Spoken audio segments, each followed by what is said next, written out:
इस कार्यक्रम के पुण्यार्चक हैं श्री 1008 भगवान पार्श्वनाथ दिगंबर जैन गजरथ मंदिर, सेक्टर 1, रोहतक। इस भव्य मंदिर का निर्माण श्री विजय कुमार जैन एवं श्री राजेश जैन परिवार द्वारा करवाया गया है। श्री राजेश जैन MD LPS बोसाड़, धर्मपत्नी श्रीमती संध्या जैन, श्री विजय कुमार जैन UPS लक्ष्मी, धर्मपत्नी श्रीमती दीपा जैन।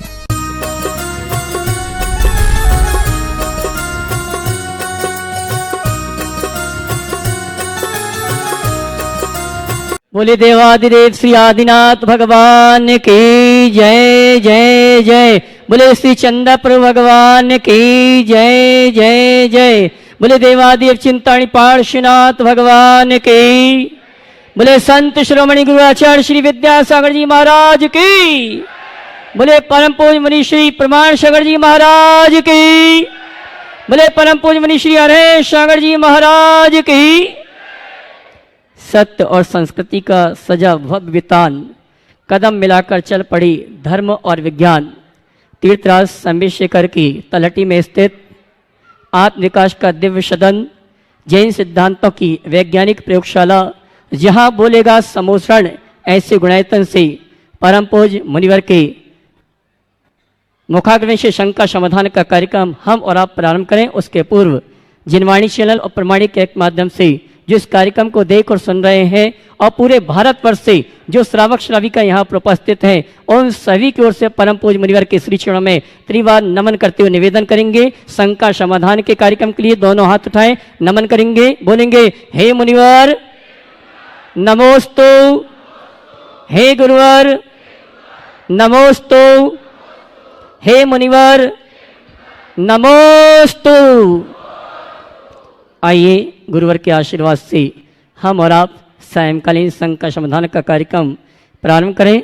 उसके पूर्व जिन्होंने गुणावतन का अवलोकन करके, अनुभव केंद्र का अवलोकन करके और यहाँ की व्यवस्थाओं को देख के अपने भाव बनाए हैं गुणायतन से जुड़ने के लिए, उनके नामों की घोषणा कर रहा हूँ। और मैं चाहूँगा नामों की घोषणा हो तो आपकी तालियां अनुमोदना में जरूर बजना चाहिए। निर्माण निधि के रूप में विमल कुमार, सुधीर कुमार जैन ललितपुर, श्री सचिन कुमार रुचि सिद्धम जैन बुढ़ाना मुजफ्फरनगर।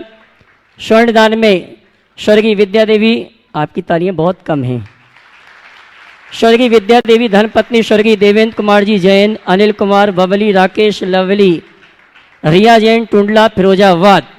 और निर्माण सारथी के रूप में जुड़ने का जिन्होंने अवसर सौभाग्य प्राप्त किया है, बबीता कमल कुमार जैन, मुस्कान राहुल, सोनम ग्रंथिका जैन ग्वालियर। और बंधु मैं कहना चाहूँगा जिन्होंने गुणायतन से सूत्रधार से संस्थापक सदस्य ट्रस्टी के रूप में जुड़ने का सौभाग्य प्राप्त किया है, अगर यहाँ पर उपस्थित हैं तो वे आएंगे, परम पूज्य मुनिवर के श्री चरणों में नमन करते हुए गुरु वंदना का सौभाग्य प्राप्त करेंगे। और हमारी ट्रस्ट कमेटी से श्रीमान सिद्धार्थ जी और कपूर जी आएंगे, उनका हरीश जी और कपूर जी, सिद्धार्थ जी, ये दोनों आएंगे, सम्मान का कार्यक्रम संपन्न करेंगे। मैं नाम की घोषणा करूंगा तब आपकी तालियां जरूर बजनी चाहिए। श्रीमती आशा, धर्मपति स्वर्गीय विजय कुमार, प्रसन्न, सीमा, संजय, सारिका, प्रांजल, अंतरा, आरोही, समृद्धि, आरुषेन, भौमा, सिवनी, जिन्होंने इस गुणायतन से संस्थापक सदस्य ट्रस्टी के रूप में जुड़ने का सौभाग्य प्राप्त किया है। मैं सम्मान से पूरे परिवार को आमंत्रित करूंगा, वे आए परम पूज्य मुनिवर के श्री चरणों में नमन करते हुए गुरु वंदना का सौभाग्य प्राप्त करें। और भाई हरीश जी और सिद्धार्थ जी कपूर जी हमारे सम्मानी संस्थापक सदस्य जो कि भौमा सिवनी से हमारे बीच में उपस्थित हैं, उनका सम्मान का कार्यक्रम संपन्न करेंगे और आपकी तालियां बजती रहना चाहिए।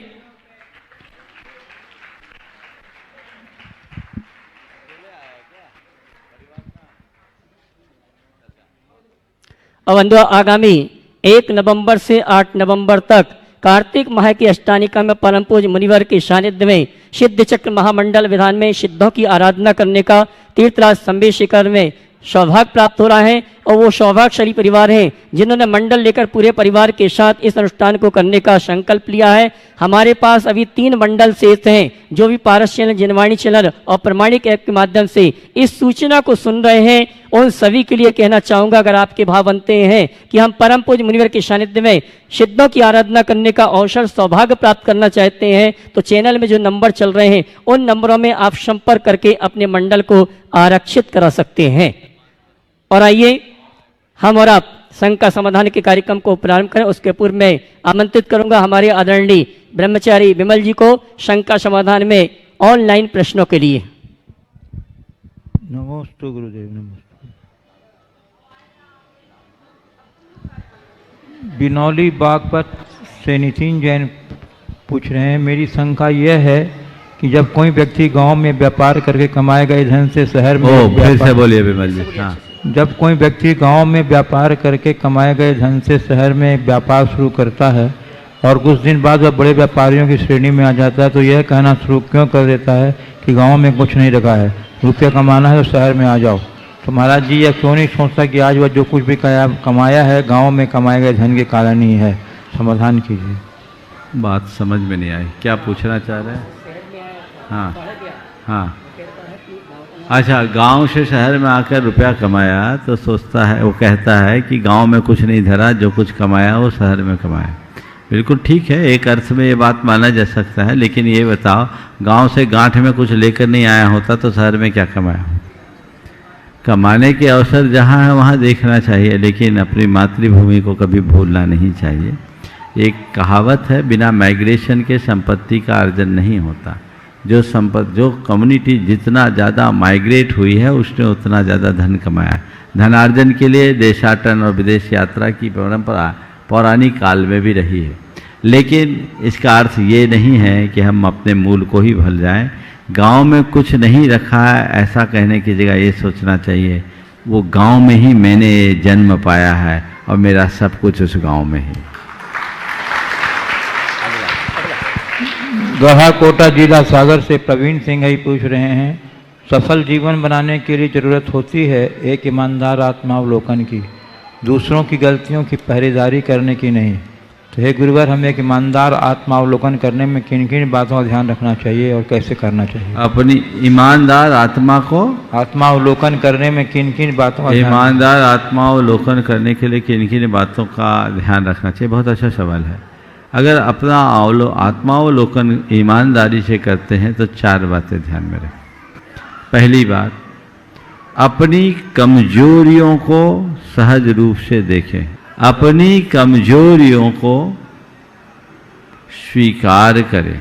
पहली बात, जो भी मेरी कमजोरियां हैं, जो भी गलतियां हैं, उसको स्वीकार करें। जब तक मनुष्य अपनी कमजोरियों को स्वीकार नहीं करता वो अपने प्रति ईमानदार नहीं बन सकता। अपनी कमजोरियों को स्वीकार करना, फिर बड़े लगन पूर्वक उसका सुधार करो। हमने आत्मावलोकन किया, देखा जैसे घर में बुहारी लगाने से पहले देखते कहाँ कहाँ कचरा है और उस हिसाब से बुहारी लगाकर उसको साफ करते हैं। अपना आत्मावलोकन करें और देखें कहाँ कहाँ गंदगी है और फिर उसको हम सुधारें, उसको बुहार करके साफ करें, जिससे हमारा सुधार हो। दूसरी बात, अपने से जो बड़े हैं उनसे प्रेरणा पाएं। बड़ों को बड़ा माने, उनसे प्रेरणा पाएं, उनको अपना आदर्श बनाकर उस दिशा में चलने का उपक्रम करें, उनके पीछे ना आए। तो बड़ों से प्रेरणा पाने की कोशिश करें, बड़ों से पीछे ना आए। प्रेरणा पाएंगे तो हम आगे बढ़ पाएंगे और अपने जीवन को ऊंचा उठाने में समर्थ हो पाएंगे। तो बड़ों से प्रेरणा हमेशा होनी चाहिए। और चौथी बात, कोई भी व्यक्ति जिससे कुछ सीखने का अवसर मिले तो सीखते जाएं। यदि ये चीज़ें आप कर पाएँ तो अपने जीवन का सुनिश्चित उत्कर्ष कर सकेंगे।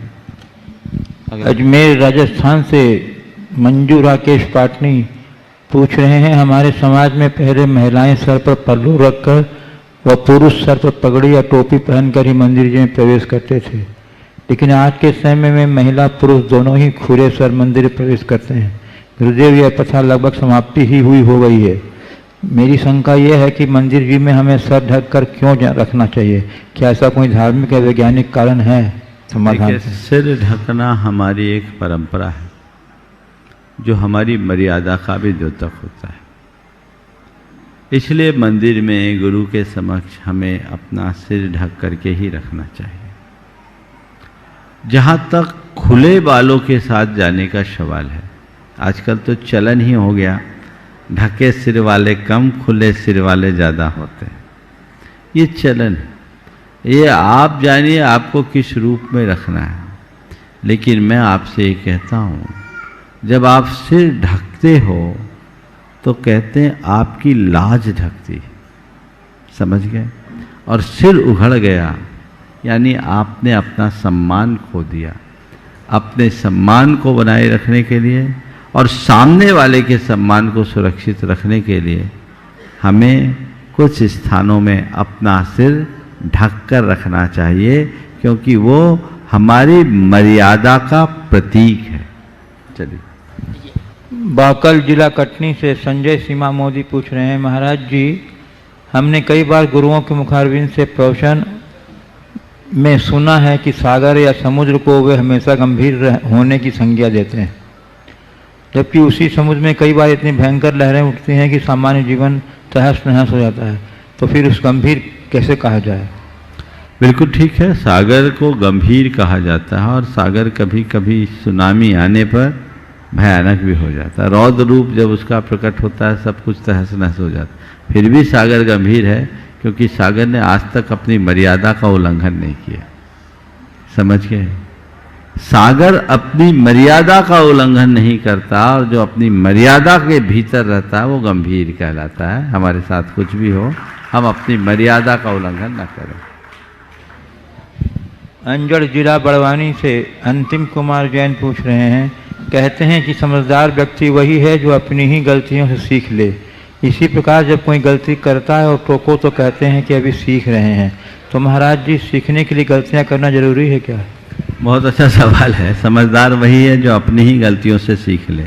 और गलतियां करना, अब सीधे प्रत्यक्ष को बोलना लास्ट। और कोई गलतियां इसलिए कर रहा है कि कहे कि हम सीख रहे हैं। गलतियों से सीख लेना समझदारी है, पर सीख लेने के लिए गलतियां करना पागलपन। मैं बात दोहरा रहा हूं, गलतियों से सीख लेना समझदारी है, पर सीखने के लिए गलती करना पागलपन। समझ गए? मैं कुछ अच्छा करूं, कोशिश करूं अच्छा करने की, स्वाभाविक है उसमें गलती हो सकती, कोई बात नहीं, हम उस गलती से सीख ले, गलती को सुधारे, आगे बढ़े। लेकिन कोई ऐसा सोचे कि नहीं बिना गलतियां किए सीखेंगे नहीं, तो पहले गलतियां करूं फिर सीखूं, तो ऐसे व्यक्ति को तो पागल के अलावा और क्या कहा जाएगा। इसलिए अपनी धारा को बदलिए और जीवन को उसी अनुरूप आगे बढ़ाने की कोशिश कीजिए। प्रत्यक्ष। और आइए यहाँ पर जो उपस्थित श्रावक श्राविकाएं हैं उनके प्रश्नों के माध्यम से शंका समाधान के कार्यक्रम को गति प्रदान करेंगे। मैं आमंत्रित करूंगा जयपुर से आरोग्य भारती से जो सेवाएं देने आए हैं, श्रीमान आर के जैन जयपुर, ताराचंद जी जयपुर, डॉक्टर पीसी जैन जयपुर, उसके बाद तैयार रहेंगे प्रासुक जैन गुना। नमस्ते। श्री महाराज जी के चरणों में त्रिवार नमस्तु नमस्तु नमस्तु। मेरी जिज्ञासा है महाराज साहब कि मंदिरों में वेदियों की अभिषेक के बाद कुछ मूर्तियों को या एक मूर्ति को अभिमार्जन करने के बाद रोक लिया जाता है, क्या अभिमार्जन के बाद चरण स्पर्श ठीक है? देखिए, पहले तो मैं चाहूँगा, कला जी आई है क्या आने वाली? हाँ, यहाँ नहीं आएगी। देखिए, एक बार इन सब का जोरदार करतल ध्वनि से स्वागत करें। ये सब आरोग्य भारती जीवन जयपुर में अपनी सेवा के लिए समर्पित लोग हैं। सारे विश्व को ये पता है आरोग्य भारती का संचालन हमारे समाज के वयोवृद्ध अनुभवी वैद्य सुशील जी के द्वारा संचालित वो आरोग्य भारती है, जिन्होंने अपने जीवन में अब तक अनेक लोगों को असाध्य रोगों से बचाया है। उनकी सुपुत्री कला जी कासलीवाल जो बराबरी से उनका ही काम कर रही है, पूरी टीम के साथ यहाँ 3 दिनों के लिए आई हैं और कल परसों और अगले दिन 23, 24, 25 यही है ना, ये 3 दिनों यहाँ कैंप है। ये लोग अपना समय निकाल कर निस्वार्थ भाव से आए हैं लोगों की सेवा करने के लिए। एक बार जोरदार अभिनंदन कीजिए। अब आपका सवाल है कि भगवान का परिमार्जन होने के उपरांत भगवान का चरण छूना उचित है या अनुचित? ये तो कॉमन सेंस की बात है। मैं आपसे ही पूछूं, क्या आपको उचित लगता है? नहीं, ये विवेक है, अतिरेक नहीं होना चाहिए। भगवान को भगवान मानिए, भगवान कोई शोकेस की वस्तु नहीं या खिलौना नहीं। चाहे जब चाहे जैसी अवस्था में उनके साथ आप छेड़छाड़ करते रहे। भावों से वंदना कर लो। चरण क्या छूना है, भगवान के रास्ते का, भगवान के आचरण का स्पर्श करो, जीवन धन्य हो।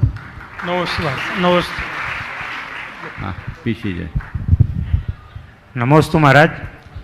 महाराज जी, प्राय मंदिरों में मूलनायक प्रतिमा के अभिषेक का समय निश्चित होता है, पर कई बार श्रावक को आवश्यक कार्य से बाहर जाना होता है, तो पहले पूजन करके बाद में क्या अभिषेक करके वो जा सकता है? प्रसंग और परिस्थिति के अनुरूप ऐसा निर्णय लिया जा सकता, कर सकता। नमोस्तु महाराज। नमोस्तु महाराज श्री।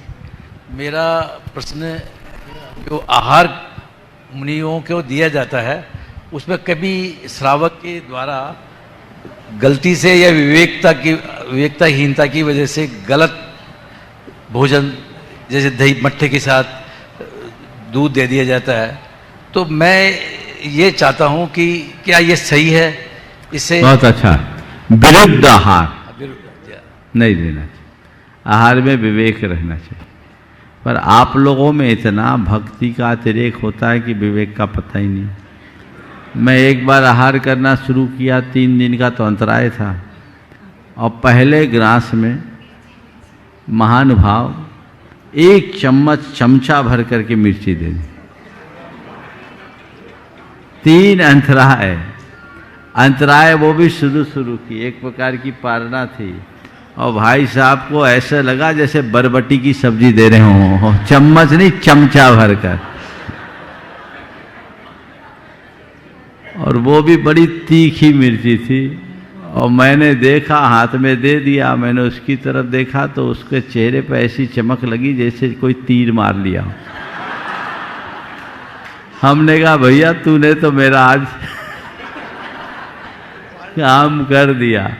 लेकिन मैंने अपने मन से कहा ठीक है, मिर्ची खाते हो ना, आज खाओ मिर्ची, जब तक ये मिर्ची पूरी नहीं होगी तब तक मैं केवल मिर्ची के साथ ही रोटी खाऊंगा।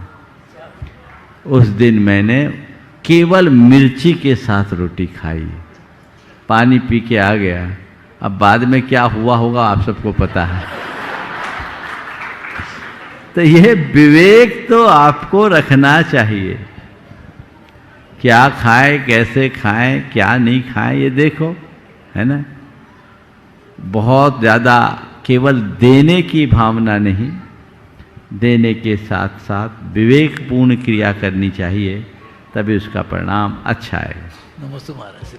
बंधु, मैं कहना चाहूँगा गुड़ैतन परिसर में मध्य प्रदेश भवन है, वहाँ पर ये अपनी सेवाएं देंगे, लेकिन वो ही जाएं जिन्होंने अपना रजिस्ट्रेशन कराया है। बिना रजिस्टर के वहाँ कोई भी ना पहुँचे, ऐसी व्यवस्था सुनिश्चित की गई है। अगर आप नाड़ी परीक्षण करवाना चाहते हैं तो आज रात तक अपना रजिस्ट्रेशन करवा लें, रजिस्ट्रेशन वालों को वहाँ एंट्री दी जाएगी। आइए, प्राशुक जैन गुना, उसके बाद अनिल बबली टुंडला। प्राशुक जैन गुना नहीं है। नमोस्तु महाराज जी। नमोस्तु। प्राशुक ये जो नाम है? दुखद घटना आज घटी है महाराज जी, प्राशुक नाम है। जी, अच्छा। ये जो दुखद घटना आज घटी है महाराज जी, ये हमारे सगे संबंधी के साथ हुई है। तो महाराज जी वो 15-16 सालों से आए नहीं थे शिखर जी, उनके पूरा परिवार ही नहीं आया था। तो उनके बेटी का संबंध हमारे घर में हुआ है, हमारे पाटन में। तो मैंने महाराज जी ये पूरी व्यवस्था मैंने ही अरेंज करती हूँ, हर साल 15-20 लोगों को व्रतों के बाद लाती हूँ। महाराज आज इतना अंदर ही अंदर वो भावना हो रही है कि ना मैंने ये सब प्लान किया होता और ना ये निमित्त जो हुआ आज, वो निमित्त महाराज जी वो इतने खुश थे, बार बार सुबह भी यही, बेटा तुम्हारी वजह से ना हमें ये आज पुण्य मिला, तुम्हारी वजह से हमें ये पुण्य मिला। हम सब यहाँ से साथ में गए महाराज जी, और रास्ते में जो उनके साथ हुआ उससे मन ऐसा हो रहा है कि महाराज जी जिस भूमि में ना हम लोगों को इतना सुकून, महाराज जी पूरे साल हम इंतजार करते थे यहाँ आने का। ऐसा है, ये सब निमित्त है। ये सोचो कि उनका यहीं से उद्धार होना था। जी सब जानते हुए भी नहीं समझ इसको समझो, ये जीवन का एक बड़ा सत्य है। ऐसा तो नहीं है कि जो शिखर जी आता वही जाते हैं। रोज कितने जाते हैं, हम लोग रोज अखबारों में पढ़ते, 3 मरे 13 खाए। निमित्त तो हम बन इसलिए गए। निमित्त कोई नहीं बने, ये संयोग है। आप बनी तो आप उनको पहुंचाने के लिए आए थे कि शिखर जी की वंदना कराने आए? वंदना कराने तो महाराज आप वंदना में निमित्त हो, ऊपर पहुंचने का तो एक संयोग। चलिए आशीर्वाद। ऐसा लग रहा है अगली बार ओ, से कैसे आएंगे हाँ। महाराज जी सबको लेके। आते रहो, लाते रहो, लाखों लोग यहाँ आते हैं और साल में 2, 4, 8, 10 जाते हैं। समझ लो जिनकी बारी होती है वो ऊपर जाते हैं। सिलवानी वाले बाकी भाइयों का तहे दिल से हमेशा आभार रहेगा हम सबके बहुत ऊपर जो आज उन्होंने हमारे लिए किया है। चलो बहुत बढ़िया। चलिए अनिल बबली टुंडला, उसके बाद तैयारेंगे डॉक्टर KMG गंगवाल पुणे। सुनो, कीड़े आ रहे। आचार्य गुरुवर विद्यासागर महाराज जी की जय, प्रमाण सागर महाराज जी की जय, अरे सागर महाराज जी की जय। महाराज जी, मेरा क्वेश्चन है कि यदि मैं किसी जीव का अंतिम समय में समाधि मरण कराती हूँ तो उस जीव का तो उन्नत होता ही है, क्या हमारे कर्मों की भी निर्जरा होती है? अरे किसी के अच्छे में निमित्त बनोगे तो अच्छा फल तो मिलेगा ही। जो दूसरों की समाधि करता है ऐसा पुण्य पाता है कि उसकी भी समाधि हो जाए। तो महाराज जी, जो जो हमने उनसे छुड़वाया और उन्होंने वृद्धावस्था के कारण ये कहा कि मुझे ये चीज दे दो, तो हमने बार बार उनको समझाया तुम्हारा नियम है, तुम्हारा त्याग है। ऐसे ही जगाना चाहिए। आशीर्वाद। चलिए नमोस्तु महाराज जी, नमोस्तु महाराज जी। डॉक्टर KMG गंगवाल पुणे, हाँ बोलिए। उसके बाद तैयारेंगे कुमारी नईशी जैन। कीड़े आ रहे। गुरुवर चरणों में त्रिवार नमोस्तु। गुरुवर, अभी अभी जो मेडिकल का आपने सब्जेक्ट उठाया, मैं तो सेवायतन से शुरू से ही जुड़ा हूँ, जब तक गुणायतन भी नहीं था। और यहाँ आदिवासी लोगों के शाकाहारी बनाने के लिए, व्यसन मुक्त होने के लिए हम कोशिश करते हैं। ये जो घटनाएं होती है, ये घटनाएं का कारण 2 है गुरुवर। गुरुवर, यहाँ आने वाले कई पेशेंट हार्ट पेशेंट रहते हैं, जिनको दवाइयाँ चालू है, डायबिटीज़ है, BP है, मगर वो पहाड़ पे जाने के वक्त दवाइयाँ नहीं लेते, कुछ चेक नहीं करते। कई बार ये हठात से ये दुराग्रह रहता है उनका कि मैं पैदल ही वंदना करूँ। ये थोड़ा गलत होता है और उसी की वजह से बड़े बड़े हादसे होते हैं। तो हमें ये देखना चाहिए कि हमारी शारीरिक क्षमता के अनुसार ही हम बढ़े। दूसरी बात, ऐसे पहाड़ पर नेटवर्क नहीं है, तो नेटवर्क का इंतज़ाम हो जाए तो मोबाइल कनेक्शन से हम इमरजेंसी मदद ला सकते हैं। तीसरी, अभी सेवायतन में इतनी बढ़िया सेवा दी जा रही है गुरुवर, मैं उनके साथ जब मैं सेवायतन में रुकता हूँ, उनके साथ रोज़ 1 घंटा रहता हूँ और उनमें क्या क्या इम्प्रूवमेंट करनी चाहिए, कैसे होना चाहिए, इसकी चर्चा होती है। तो गुरुवर, वहाँ भी हम डेथ सर्टिफिकेट देने का इंतज़ाम कर सकते हैं और ये सेवाएं ज़्यादा से ज़्यादा लोगों तक अच्छी तरीके से पहुँचा सकते हैं। देखिए, डॉक्टर साहब ने जो बात कही बिल्कुल यथार्थ है। जो कार्डिक पेशेंट है, जो डायबिटिक है, उनको अपनी जांच करा के ऊपर जाना चाहिए, क्योंकि पहाड़ चढ़ने पर सीने में दबाव बढ़ता है और किसी किसी डायबिटीज कम होने के कारण बड़ी दुखद स्थितियाँ हो जाती। तो ऐसे लोगों को वैकल्पिक व्यवस्था से, डोली आदि से भी ऊपर जाकर ऊपर वंदना करने का भाव रखना चाहिए। पहले आपको ध्यान होगा, यहाँ पर नीचे ब्लड प्रेशर चेक करने की व्यवस्था भी कराई गई थी 2009 में, और हम लोगों ने उस समय सेवायतन ने एक ऑक्सीजन का किट देना भी शुरू किया था, लेकिन कुछ वैधानिक दिक्कतें उसमें थी, इस वजह से उसे कंटिन्यू नहीं कर पाए। लगभग 1-1.5 साल तक वो चला और उसमें भी बहुत सारे लोग ले जाना ही पसंद नहीं करते थे। ये भी एक दिक्कत थी। लोगों में जागरूकता होनी चाहिए, हालांकि होने को कोई नहीं टाल सकता, पर जो ये सुझाव है डॉक्टर साहब का, वो आप सबके लिए माननीय है, इस पर ध्यान रखना चाहिए। अपनी शारीरिक स्थिति को देखते हुए ही वंदना की प्रक्रिया को अपनाना चाहिए। जहाँ तक आपने कहा, अब सेवायतन का रजिस्ट्रेशन हो गया है, तो मुझे लगता है कि डेथ सर्टिफिकेट के लिए वो आधिकारिक तौर पर हो जाएंगे, और अगर हो जाएंगे तो फिर ये समस्या कभी शेष रहेगी नहीं। जो भी होगी उसकी वैधानिक कार्यवाही होगी। और अभी जो मैंने पहले सत्र में बताया था कि आगे लोगों के मरणोपरांत उनकी उनके शव को, पार्थिव शरीर को उनके घर तक अगर ले जाना चाहें तो उसके लिए जिस वाहन की बात मैंने की है, जरूर उसको शुरू करना है और हो ही जाएगा, इसमें सोचने की बात नहीं है। अविलंब ये कार्य करना चाहिए, इसकी बहुत ज़रूरत है। तैयारेंगे किरण जैन गैरतगंज, सपना जैन मौजपुर दिल्ली अपने सभी साथियों के साथ। उसके बाद तैयारेंगे किरण जैन गैरतगंज।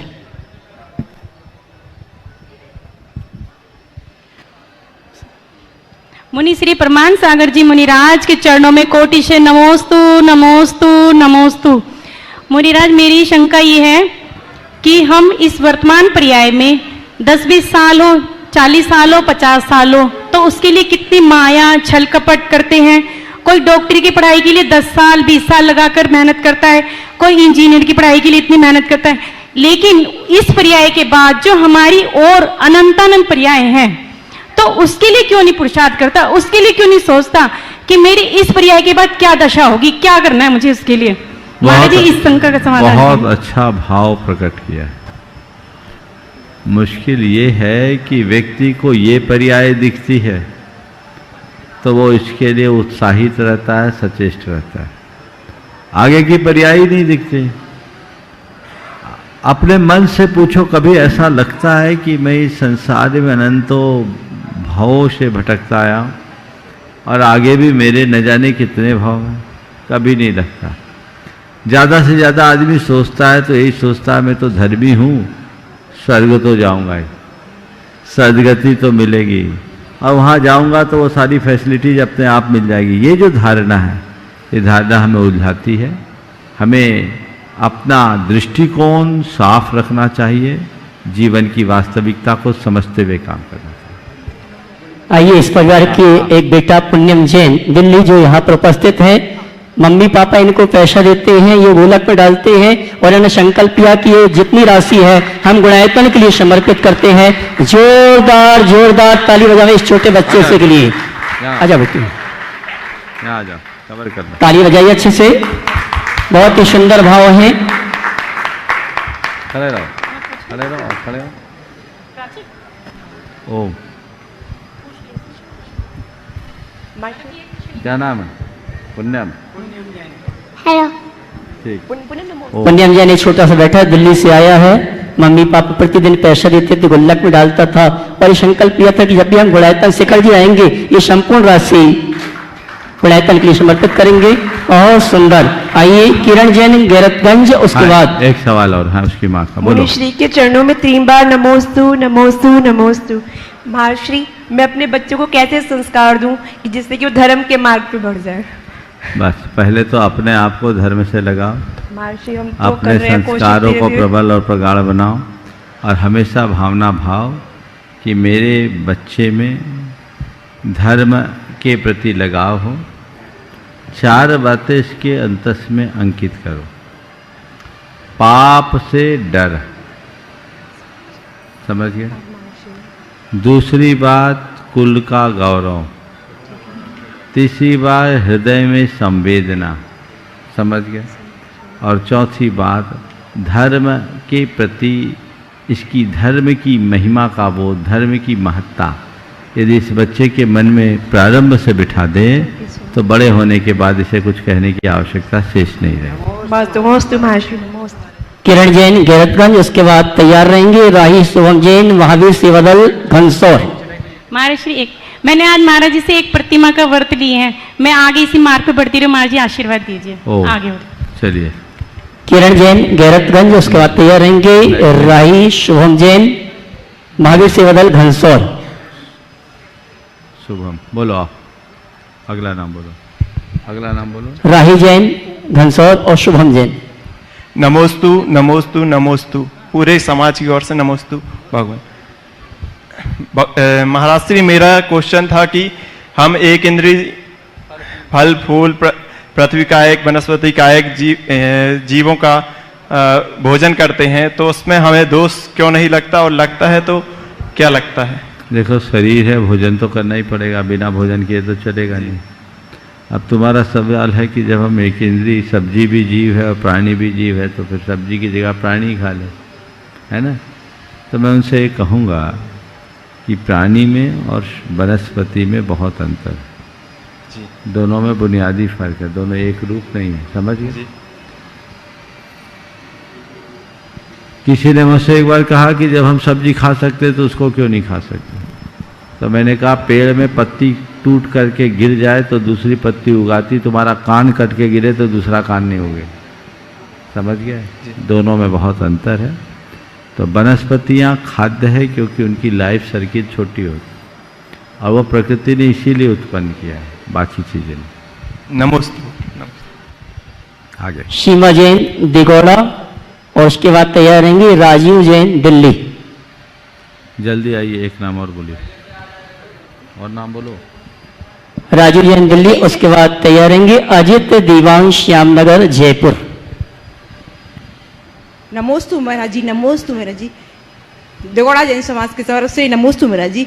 महाराज जी मेरा प्रश्न है, क्या राजा सैनिक नरक से निकलकर डायरेक्ट वो बनेंगे तीर्थंकर, और यदि बनेंगे तो क्या ऐसी कैसी विडंबना कि एक तरफ जीव नरक में है और एक तरफ 6 महीने पहले रत्नों की वर्षा हो रही है? यही तो संसार। राजा सैनिक सीधे नरक से निकलकर तीर्थंकर बनेंगे, पहले तीर्थंकर। और ऐसे राजा श्रेणी की नहीं, असंख्य आत्माएं ऐसी हैं जिनको वहां से निकल करके सीधे तीर्थंकर बनना है। परिणामों की बड़ी विचित्रता है।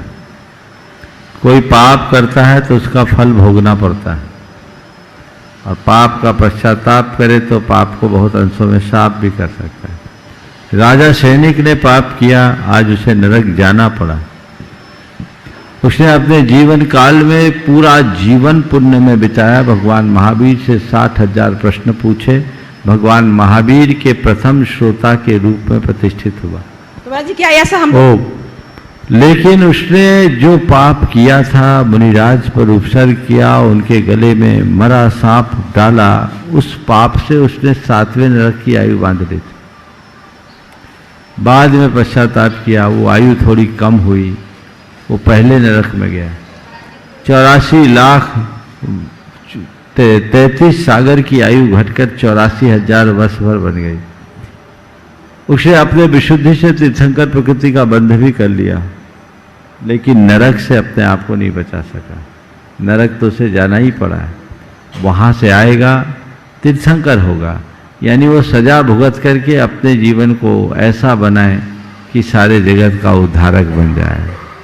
इस बात से एक सीख लो कि पतित से पतित प्राणी भी परमेश्वर बन सकता है। महाराज जी क्या उधर वो नरक की वेदना हो रही होगी उस जीव को? क्या अभी तो भोग ही रहे, बस 6 महीना पहले से थोड़ी सुविधा हो जाएगी, वज्र कवच बन जाए। क्या हम लोगों के साथ में भी ऐसा होता है?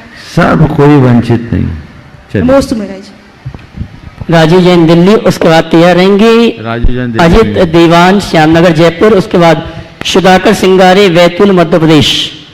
नमस्ते महाराज, नमस्ते महाराज। महाराज अगरबत्ती जलाना क्या वास्तु दोष माना जाता है?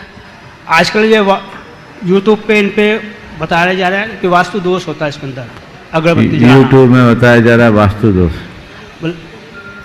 देखिए, अगरबत्ती जलाने की परंपरा भारतीय नहीं, ये बाहर से आई हुई परिपाटी।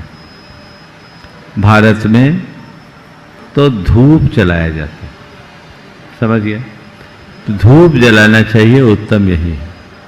अगरबत्ती को लेकर के पहले लोगों में कई तरह की भ्रांतियाँ थी, उसकी सामग्री को लेकर वो चीज़ें तो ठीक नहीं है, पर उसकी जो डंटी है बताते बांस से हो, तो बांस से जली हुई बांस को जलाना अशुभ माना जाता है हमारी संस्कृति में। तो अगरबत्ती की जगह कुछ और जलाइए, धूप जलाइए, धूप खाइए, लोभान जलाइए, तो सब तरफ अच्छा है, बन सकता है। नमस्कार। सुधाकर सिंगारी बैतूल मध्य प्रदेश, उसके बाद तैयार रहेंगे सुनील मीला जी आरोग्य भारती जयपुर। हेलो, प्रमाण सागर महाराज के नमस्तु नमस्तु नमस्तु नमस्तु। मेरी एक जिज्ञासा है महाराज श्री कि ये कलयुग है और कलयुग में अधिकांश पाप होता है, तो इस धरती पे पुण्य आत्माएं कहाँ से आ रही है जो जन्म लेती है? क्योंकि जनसंख्या तो बढ़ रही है, तो वो आत्माएं जो पुण्य आत्मा ही मानव शरीर धारण करती है, तो वो कहाँ से आ रही है? बात बिल्कुल सही है आपका पूछना है कि कलयुग है और कलयुग में पाप की बहुलता है, और इधर मनुष्यों की संख्या बढ़ रही है। मनुष्य योनि पुण्य के प्रताप से मिलती है, ऐसा कहा जाता है। तो ये विरोधाभास क्यों? मैं आप सबसे कहूँगा, मनुष्य होना पुण्य का फल नहीं, मनुष्यता को पाना पुण्य का फल। आज शरीर से मनुष्यों की संख्या बढ़ रही है, पर मनुष्यता दिनों दिन क्षीण होते जा रही है। तो कलयुग में इंसान के भेष में जानवर आज ज़्यादा पनप रहे हैं, समझ गया?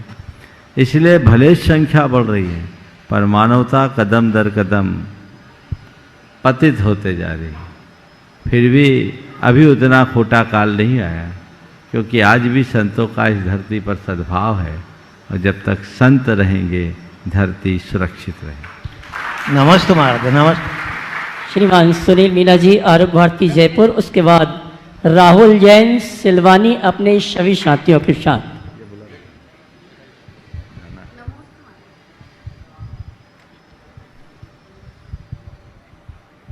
गुरुदेव के चरणों में कोटि कोटि नमोस्तु नमोस्तु नमोस्तु गुरुदेव।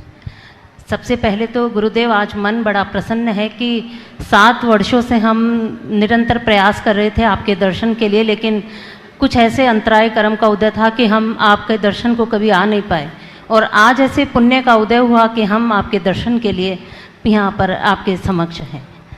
गुरुदेव, मेरा प्रश्न है, जीवन से संबंधित एक प्रश्न है कि अपेक्षा वर्तमान समय में सबसे बड़े दुख का कारण है, एक्सपेक्टेशन।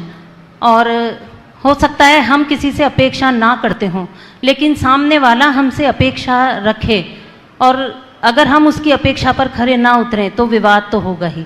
तो हम ऐसा कैसे सामंजस्य बैठाएं कि अपेक्षा ना रखें, ना सामने वाला हमसे रखे, तो ऐसा क्या करें? मैं आपसे सवाल करता हूँ, अपेक्षा मुक्त तो किसी का जीवन होता ही नहीं। आप यहाँ आई हो, सवाल पूछ रही हो, कोई अपेक्षा रखकर पूछ रही हो कि निरपेक्ष भाव से? बोलो। आपने अपना नाम ही इस अपेक्षा से दिया होगा कि मेरा नंबर आएगा। फिर नाम देने के बाद आपके मन में ये अपेक्षा रही होगी कि मेरा नंबर जल्दी आ जाए। नंबर आ गया, नाम पुकार लिया गया, तो आपके मन में ये अपेक्षा होगी कि महाराज जी इस सवाल का उत्तर थोड़ा विस्तार से दें, है ना? ये अपेक्षाएं पूरी होगी तो अच्छा लगेगा। अब मान लीजिए आपने दिया, आपका नाम छूट जाए, तकलीफ होगी। कदाचित नाम भी आ गया, अब मैंने सल्टा दिया, कभी कभी ऐसा कर भी देता हूँ समय के अभाव में, आखिरी वक्त आता, मैं एक वाक्य में ही आपको फ्री कर देता, थोड़ी तकलीफ होती। तो मतलब क्या है, मैं भी जो आपको उत्तर दे रहा हूँ निरपेक्ष भाव से नहीं दे रहा हूँ। इस घड़ी मेरे मन में भी अपेक्षा है। क्या अपेक्षा है? लोगों का मार्ग प्रशस्त हो। पर अपेक्षा रखना बुरी बात नहीं है, पर अपेक्षा की पूर्ति न होने पर अपने आप को उपेक्षित महसूस करना बुरी बात है। मैं मन बनाकर आई, मुझे महाराज श्री से सवाल करना है। चलो आज मेरा सौभाग्य, महाराज जी ने मुझे नंबर मिल गया। अब महाराज उन्हें उत्तर दिया, कोई जरूरी है जैसा मैं चाहूं वैसा ही उत्तर मिले? जो मिल गया सो मिल गया, मेरा जीवन सफलीभूत हो गया। जो हो गया सो हो गया। तो क्या पहला सूत्र है, अपेक्षाएं कम करो, और कदाचित अपेक्षा की पूर्ति ना हो तो अपने आप को उपेक्षित महसूस मत करो। दूसरी बात, यथासंभव किसी की उपेक्षा मत करो, और ऐसा लगे कि सामने वाला मेरे व्यवहार से उपेक्षित हो रहा है तो अपना स्पष्टीकरण देने की कोशिश कर दो और क्षमा मांग लो कि आज, जैसे कभी कभी भैया जी को कहना पड़ता है क्षमा करे, अब आज नंबर नहीं आ पाएगा, कल देखेंगे। समझ गए? ये एक एक्सक्यूज, थोड़ा सा सॉरी, ये कहने की प्रवृत्ति आ जाए तो कभी ऐसा नहीं होगा। किसी की उपेक्षा करना और किसी की उपेक्षा हो जाना, इसमें भी अंतर है। जानबूझकर कभी किसी की उपेक्षा मत करो। कोशिश करो कि मैं किसी की उपेक्षा करूं ही नहीं। फिर भी यदि कोई उपेक्षित हो जाए तो अपनी तरफ से सामने वाले से क्षमा मांग लो, रास्ता खुल जाएगा। नमस्ते गुरुदेव। नमस्ते। गुणायतन ट्रस्टी मनोज जी विलाला वड़नगर, उसके बाद तैयार रहेंगे राहुल जैन सिलवानी अपने सभी साथियों के साथ।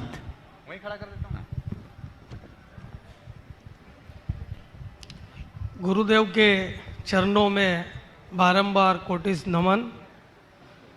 गुरुदेव के चरणों में नमन। सीकट जी यात्रा संघ की ओर से, मेरे पूरे परिवार की ओर से और बड़नगर जैन समाज की ओर से महाराज जी के चरणों में त्रिबार नमस्तु करता हूँ। महाराज जी, मेरा क्वेश्चन ये है कि ब्रह्मांड में जो कुछ घटित हो रहा है वो अरहंत के ज्ञान में झलक रहा है, या जो अरहंत के ज्ञान में झलक रहा है वो ब्रह्मांड में घटित हो रहा है? दिमाग में ही मत लगा। अरहंत के ज्ञान में क्या झलका, हमें इसमें दिमाग लगाने की कोई ज़रूरत नहीं। अरहंत ने हमारे लिए क्या उपदेश दिया, हमें उसे आत्मसात करने की जरूरत। जो ये दिमाग लगा रहे हो ब्रह्मांड में डोलते ही रहेंगे, समझ गए? इसलिए इसमें दिमाग लगाना मैं उचित नहीं समझता। दूसरा गुरुदेव ये था कि जिस टोक से जो तीर्थंकर मोक्ष गए तो वो उसी स्थान से मोक्ष गए हैं या वो स्थान सिर्फ काल्पनिक है? काल्पनिक तो हम नहीं मानेंगे, हम तो यही सोचेंगे कि वहीं से भगवान मोक्ष गए। समझ गए? नमोस्तु गुरुदेव, नमोस्तु गुरुदेव। राहुल जैन सिलवानी अपने साथियों के साथ बोला, एक साथ सभी एक साथ जावे। महाराज श्री के चरणों में अखंड दिगंबर जैन समाज सिलवानी का दरबार नमोस्तु नमोस्तु नमोस्तु। महाराज श्री, आज हम लोग बन्ना पे गए हुए थे तो वहाँ पे एक अंकल थे सागर निवासी श्री कैलाश चंद जी जैन, उनके साथ एक घटना घटी। वो मतलब अपने आप चलते चलते गिर गए, चक्कर आ गया उनको, वो मूर्छित अवस्था में गिर गए। वो थे और उनकी धर्मपत्नी उनके साथ थी। फिर उसके बाद हम लोग पहुँचते हैं 10-15 मिनट बाद, तब देखते हैं तो अंकल की नाड़ी चलना बंद हो गई थी। तो फिर हम लोगों ने डोली वालों से बोला कि भैया इनको नीचे ले चलो, तो डोली वाले बोलते हैं 25,000 रुपये लेंगे। तो फिर हम लोगों ने कहा कुछ हिसाब से तो वो 20,000 रुपये तैयार हुए। फिर हमारे सारे छोटे भाइयों ने बोला कि राहुल भैया अपन खुद डोली इनसे ले लेते हैं, तो डोली का वो 10,000 रुपये बोल रहे थे। फिर हम लोगों ने जैसे तैसे 5,000 रुपये में डोली का तय किया और डोली पे अंकल को लिटा के और सारे हम लोग 10 भाई लोग उनको अपने कंधे पे नीचे तक लेके आए। समथिंग हम लोग 5 किलोमीटर चढ़ गए थे। और फिर जब नीचे लाते हैं महर्षि, ताली नहीं बजा सुनो। जब महर्षि हम लोग नीचे लाते हैं तो हम लोगों को थोड़ी सी असुविधा हुई, कुछ ट्रीटमेंट में भी असुविधा हुई, हॉस्पिटल्स वगैरह में भी असुविधा हुई। और उसके बाद फिर जब हम लोग ले आए तो यहाँ पे महर्षि सर्टिफिकेट बनाने में और भी कई प्रकार की असुविधाएं हम लोगों को हुई। और महर्षि ऊपर जब अंकल मूर्छित डले हुए थे तो कई यात्री लोग आए, उन्हें देखे और देख के निकल गए। आंटी ने बोला कि हमें फ़ोन दे दो, हम फ़ोन लगा लें। तो एक यात्री ने फ़ोन दिया, बाकी लोग इग्नोर करके निकल गए। तो महर्षि हम लोग ये चाहते हैं कि आज हम लोग पहुंच गए वक्त पे, पाश बाबा ने निमित्त बनाया, हम लोग पहुंच गए।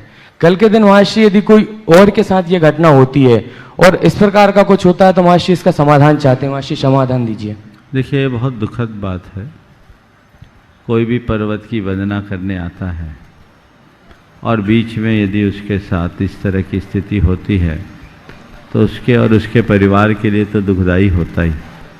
फिर भी जन्म मरण को कोई रोक नहीं सकता, आयु कब किसकी पूरी हो जाए कहा नहीं जा सकता। और ये मान के चलो कि ऊपर सिद्ध क्षेत्र में किसी की अगर काया पलटती है तो उसकी सदगति का ही निमित्त बनेगी। लेकिन जहाँ तक व्यवस्थागत सवाल, ये बहुत गंभीर, चिंतनीय है। समाज को इस दिशा में प्रयास करना चाहिए। आए दिन ऐसी घटनाएं होती है, कुछ ऐसी व्यवस्थाएं होनी चाहिए। मुझे मालूम पड़ा इन बच्चों ने, सबसे पहले तो मैं कहूँगा एक बार इन बच्चों की जोरदार करतल ध्वनि से सराहना करें। अपने कंधे पर 5 किलोमीटर तक उनके उस शरीर को लेकर आए, कोई साधारण बात नहीं है। यहाँ तक लेकर आए और डोली के पैसे भी दिए। लेकिन इस तरीके से अनाप शनाप पैसे मांगना, नीचे की व्यवस्थाएं भी ऐसी कि आज मृत्यु प्रमाण पत्र के लिए भी 5,000 रुपये देने पड़ते हैं। ये बहुत, देते सबको देने पड़ते हैं। ये बहुत ही निंदनीय बात है। ये व्यवस्थागत एक बहुत बड़ी कमी है। किसी की लाश पे रोटी सेकना, इससे निंदनीय कृत्य और क्या होगा। इस पर इस दिशा में प्रयास करना चाहिए। मुझे इन लोगों ने बताया कि वाहन भी जो किया उसको यहाँ से सागर ले जाने के लिए 45,000 रुपये लगे। मैं राजकुमार जी अजमेरा से कहूँगा श्री सेवायतन के माध्यम से 100 वाहन लेने की योजना बनाए, जो आने वाले दिनों में किसी भी यात्री का अगर इस तरह से अवसान होता है तो उसकी डेड बॉडी को अपने घर तक अगर कोई ले जाना चाहते हैं तो इस तरह की दुविधा ना हो। और इस कार्य में देश भर में जो सुन रहे हैं, जो अपना योगदान देना चाहे दे सकते हैं। ये कार्य तत्काल प्रभाव से होना चाहिए, इसी तरह अन्य व्यवस्थाएं भी होनी चाहिए। लेकिन एक जो सबसे असंवेदनशील उदाहरण मुझे इन लोगों ने बताया कि लोग देख के अनदेखा करके जा रहे हैं। अगर उसकी धर्मपत्नी फोन मांग रही है तो फोन नहीं दे रहे हैं। जी मास्टर, सिर्फ एक कैसी वंदना, ऐसी कैसी होड़, ऐसे कैसा धर्म, ये तो इंसानियत के भी विरुद्ध है। बहुत निंदनीय, बड़ी वेदनादायक है ये बात। ऐसा कतई नहीं होना चाहिए, बल्कि होना तो ये चाहिए कि जैसे इन बच्चों ने आज अपनी वंदना छोड़कर उनके साथ लग करके सारा काम किया, ऐसा उदाहरण होना चाहिए। ये तो कभी भी किसी के साथ भी हो सकता है। और वो महिला अकेली, सोचो, जिसका पति उसकी आंखों के सामने दम तोड़ चुके थे, दम तोड़ दिया, उसकी दशा क्या हो। 10 मिनट बाद नाड़ी देखी थी हमने जाके, तो हिम्मत मतलब जान निकल चुकी थी। अब ऐसी स्थिति में कम से कम 2-4 आदमी को खड़े होकर के सहानुभूति के 4 शब्द प्रकट करते हुए उनकी जो आवश्यकता है उसकी पूर्ति तो करनी चाहिए। और तीर्थ क्षेत्र कमेटी से मैं कहूँगा, यहाँ जो भी व्यवस्थाएं करते, रास्ते में फर्स्ट एड की बहुत ज़्यादा आवश्यकता है। यहाँ पर सीधे गंधर टोक में फर्स्ट एड है, बीच में कहीं कोई फर्स्ट एड नहीं है क्या? इसको तत्काल प्रभाव से आज बोलिए तीर्थ क्षेत्र कमेटी के पदाधिकारियों से, और फर्स्ट एड की व्यवस्थाएं करनी चाहिए। और कुछ ऐसी व्यवस्था हो कि किसी भी यात्री के साथ ऐसी दुर्घटना घटे तो एक ऐसा सिस्टम हो कि जहां घटे 15 मिनट आधा घंटा में हमारी राहत टीम पहुंच जाए और उनको नीचे ला सके। ये व्यवस्था इस क्षेत्र के लिए बहुत ज़रूरी है, क्योंकि साल में लगभग 8-10 घटनाएं घटती है और जिनके साथ भी ये हादसा होता है वो बहुत दुखदायी होता है। इस दिशा में सबको प्रयास करना चाहिए। आज ध्यान आकृष्ट किया है, तीर्थ क्षेत्र कमेटी अपना काम करेगी, सेवायतन ये कार्य तो बहुत अच्छे से कर ही सकता है, तत्काल प्रभाव से इसे करना चाहिए। मैं देख रहा हूँ दीपक भाई भी है, ऊपर पहाड़ की व्यवस्था के लिए जो ज़रूरत हो, 25,000 रुपये मृतक के शरीर को लाने के लिए। सोचो, डोली वाले ने अपने खाली डोली दी, उसके 5,000 रुपये गिनवाए, और पहले इनसे पैसे गिनवा लिए तब डोली दिया, हाथ लगाने नहीं दिया। कंधे पर ये लोग डोली लेकर आए और इनने बोला, महाराज अगर हमारे जेब में 5,000 नहीं होते तो हम उनकी डेड बॉडी नीचे नहीं ला पाते। कैसी विडंबना है!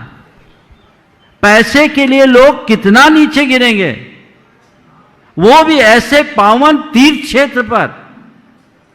ये बहुत ही निंदनीय बात है। तुम लोगों ने आज इस मंच से ध्यान आकृष्ट किया है, जरूर मैं भी अब बात करूंगा और इसका सही हल निकालना है, सबको निकाल करके आगे बढ़ना है। बोलिए परम पूज्य आचार्य गुरुवर श्री विद्यासागर जी महाराज की।